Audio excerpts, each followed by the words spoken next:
Oregon is failing when it comes to how it treats imprisoned women. That's the assessment from an out-of-state organization hired to examine Coffee Creek Correctional Facility, the all-women's prison in Wilsonville. Our Lisa Balick is digging deeper into that report. She's also getting answers from the head of Oregon Corrections about what happens next. Coffee Creek is Oregon's only women's prison, room for over 1,500 inmates.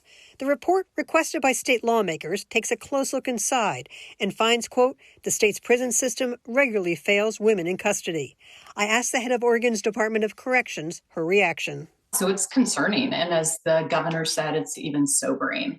But we're really going to lean into that report and work on making the much needed changes that we need to make at Coffee Creek. The report points to improvements needed, including drug treatment, mental health services, staff training, preventing sexual assault, more staffing. Other issues as well, ranging from appropriate sized clothing for inmates and time with their children and families. I talked with one of the authors of the report.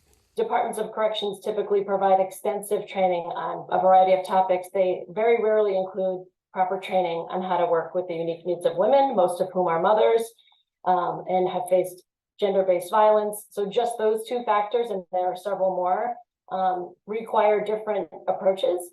The researchers spent several days at Coffee Creek conducting hundreds of interviews. The Department of Corrections says it worked with them and was part of the team that requested lawmakers order and fund the review. Governor Kotek has now set up an advisory group to start meeting to put recommendations into place. Corrections says changes are underway. We've brought training into the Coffee Creek leadership team. We've already started that training again before the report was released. And we're talking to vendors about gender affirming clothing. The researchers tell me problems at Coffee Creek are seen widely across the nation. What the state of Oregon is doing is actually paving the way through this assessment and hopefully the actions that follow to carve kind of a national narrative and action platform that can help us do better as a country. Lisa Balick, KOIN 6 News.